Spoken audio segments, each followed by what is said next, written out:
Hi everyone, welcome back to my channel. My name is Catherine and this is Raspberry Reads. I've got a tag video to share with you today and I haven't done a tag video in quite a while.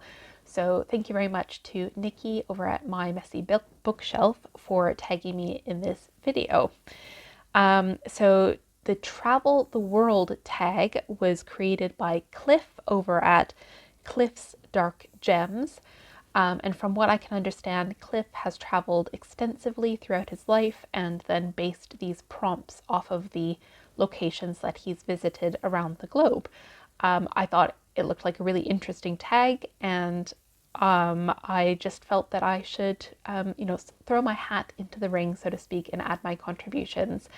And I must say that after you finish watching my video, you should go over and check out Nikki's video, because many of her responses were actually the ones that I was going to include, but I didn't want to duplicate. So Nikki and I have very similar tastes, and her channel is fantastic, and so is she. So I would very much recommend you checking out Nikki's channel after this.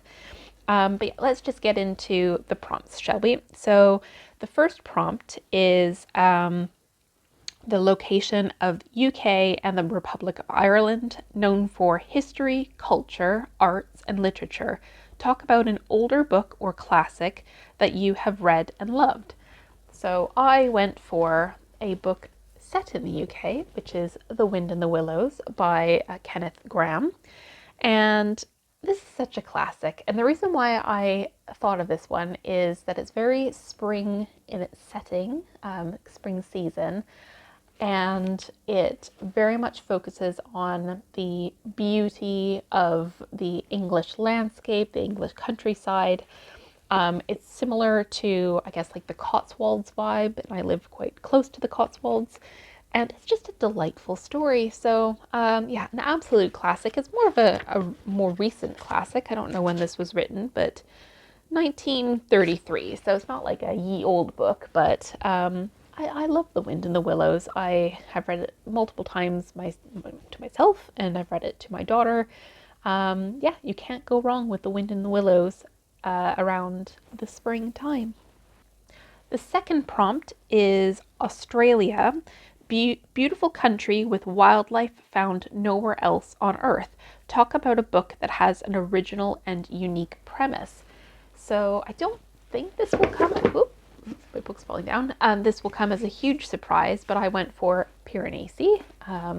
This is my lovely folio edition. So Piranesi by Susanna Clarke has a very strange premise and setting, and it's one of these books that I can't really tell you much about it if you haven't read it, because it will spoil it. But yeah, so Piranesi is the main character. He lives in this house, and it is a very strange house world indeed. And I've never come across, as far as I can remember, a book that is so unusual in its setting as Piranesi. So I do very much recommend reading Piranesi if you haven't already.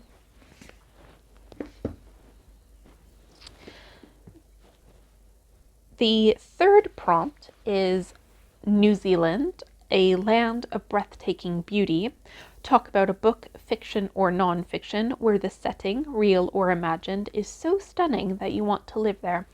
Now, many people, I'm sure, will go for Lord of the Rings, because why wouldn't you? It's, the film's set in New Zealand, beautiful, beautiful, but I decided to go for something a little bit closer to home.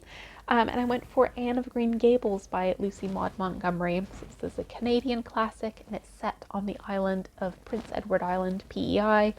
I have been fortunate enough to visit PEI, and it is beautiful, absolutely beautiful. Would love to live there, but particularly I would love to live there in the turn of the century, so the time period when Anne is living there, so like late 1800s, early 1900s. I think that would be so beautiful and romantic. I'm very much like an old soul, and these types of books suit me for that reason. So yes, the landscape of Anne's Prince Edward Island, Anne's Avonlea, would be where I would want to go. Prompt number 4 is France, Paris, City of Love. Talk about a book that you enjoyed where a love story is either central to the plot or is present in the story. this does not have to be a romance or erotica novel. So actually, I just finished the book Trespasses by Louise Kennedy, and I haven't actually given my full review on it yet on my channel, but we met for my book club where we discussed this book, and we had a really in-depth conversation about Trespasses and whether or not it was primarily a love story or not.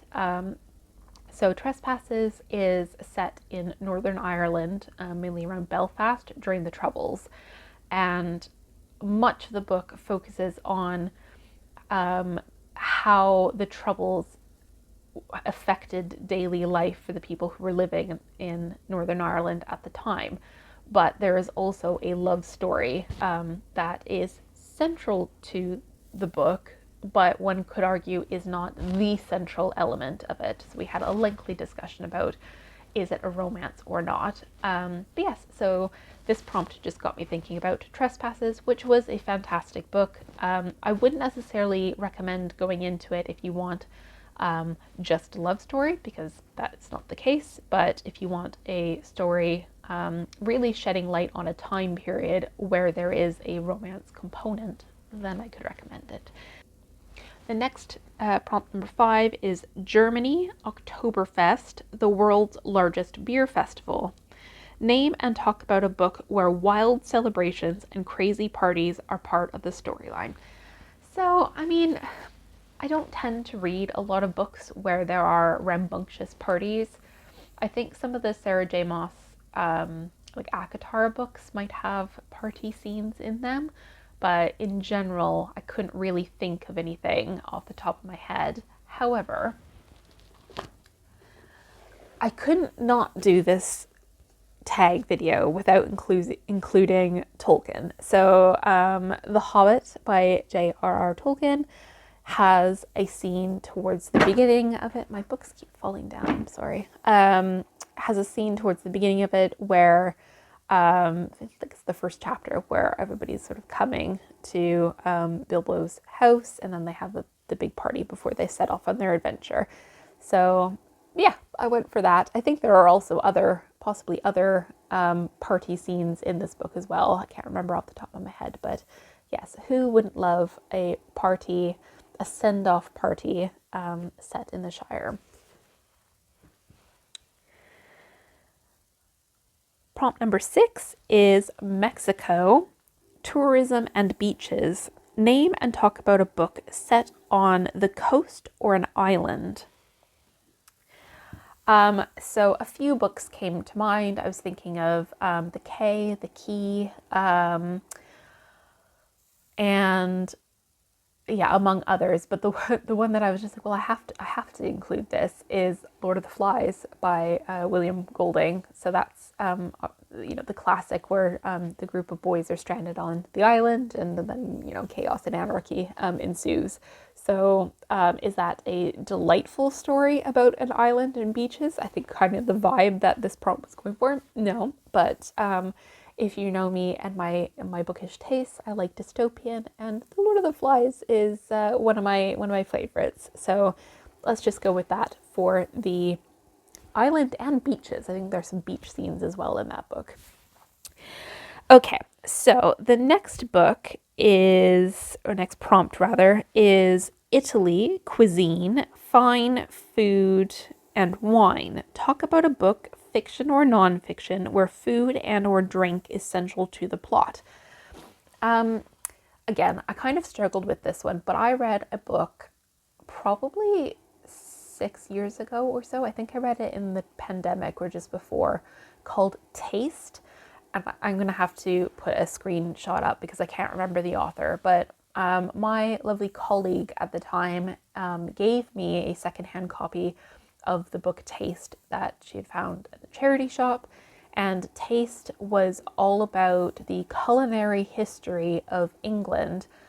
I don't think it was from, like the Roman period to the present. I think it might have been focused on perhaps like the Georgian period.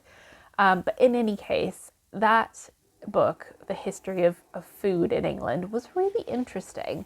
And again, a little snippet of my life. So I did my PhD in the history of medicine, domestic medicine, but much of the research that I was looking at also crossed over into food and culinary traditions in the 18th century. So yeah, that type of book, nonfiction book, is very much in my wheelhouse. And it reminded me a lot of the the TV show from I think it's the early 2000s called The Supersizers, which had Sue Perkins and Giles Corrin, which I absolutely loved that show. And so yeah, if you liked that show where they kind of go back in time and recreate the living and the food of that time period, then you would very much enjoy the book Taste. So yes, if you're looking for a nonfiction recommendation, I can recommend that book to you. The next prompt is prompt number 8. So this is Austria. Alpine landscapes, ski, snowboard. Talk about a book where a sport or contest, real or imagined, is a central focus of the story. So this is where Nikki stole mine, because I really wanted to do the Hunger Games, but I'm not going to copy Nikki. So I decided to go with The Night Circus by Erin Morgenstern. This is a beautiful book. It's very dreamlike in quality. It's fantasy, it's romance, but there's this central component of it, other than there being a circus, the Night Circus, is that there is a contest or like duel between these two magicians. And it's just lovely. So yes, I thought, like, let's go for this for a contest, which doesn't end in the way of the Hunger Games with lots of people dying. This one is more lighthearted, let's say. Number 9 is South Africa, The Rainbow Nation. Talk about a book from a diverse author that you've enjoyed. Race, ethnicity, gender, sexual orientation, anything. I went kind of rogue on this one because I was looking around on my bookshelves and, the books that I've read, and there are diverse authors, but I kind of wanted to find an author who is diverse, but also wrote about things that are diverse. So I went for Ingrid Waldron's There's Something in the Water, Environmental Racism in Indigenous and Black Communities. So this book was sociological research that took place in Canada. So Ingrid Waldron is a Canadian researcher who I believe is also of an ethnic minority, but don't quote me on that. And so Ingrid looked at the impact of environmental racism in Nova Scotia, which is a province in Canada, and she specifically looked at the Black communities of lower socioeconomic standing and the Indigenous communities, which equally struggle in a socioeconomic way. And this book is so powerful. I think about it a lot. It was made into a documentary with who is now known as Elliot Page. So it also has diverse representation in the documentary as well. And yeah, I just can't recommend this book enough. So if you like reading nonfiction work about environmental issues, about social justice issues, then I can very much recommend There's Something in the Water to you. The last prompt is a bonus prompt. So where do you live, country, state? Choose and talk about a book, fiction or nonfiction, that reflects the culture, history, and anything else in your home. So I'm a little bit privileged, I guess, that I live near Oxford, England, and Oxford is, a home to many wonderful pieces of literature. We've got Harry Potter is loosely based off of some of the college systems here. We've got his Dark Materials, and also Tolkien lived here for a little while and is buried here. And we also have C.S. Lewis, who also lived nearby. So like The Lion, the Witch, and the Wardrobe. But I decided to go for Ian Pierce's, I think that's his surname, An Instance of the Finger Post. This is a chunky beast of a historical fiction book, and I read it a while ago, and I can't remember a lot of details about it, but it's basically about a crime investigation, and it centers on the Civil War in England. And it was just a really interesting book that got really into the kind of mindset and culture and sensibility of that time period. And therefore, I feel like it is a good representation for that particular part of history in Oxford, which is sometimes overlooked. I don't know how often I hear people referencing the Civil War in Oxford and Oxford's part in it. But yeah, if you're into your niche histories and want a historical fiction based on the Civil War period in Oxford, then I could recommend An Instance of the Finger Post.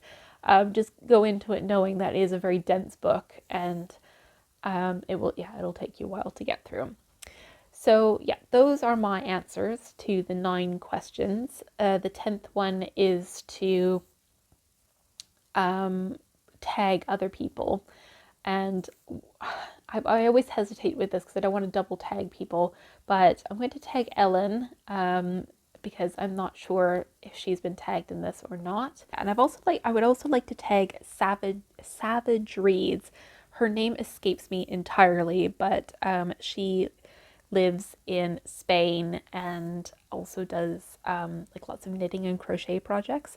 And yeah, I feel like Savage Reads would be able to provide a very interesting response to this tag video. So there you go. There are my responses to the Travel the World tag. Thank you again to Nikki for tagging me in it. That just leaves me to say I hope you're all doing well. I hope you're enjoying whatever it is that you're reading, and I will see you soon in a new video. Take care. Bye.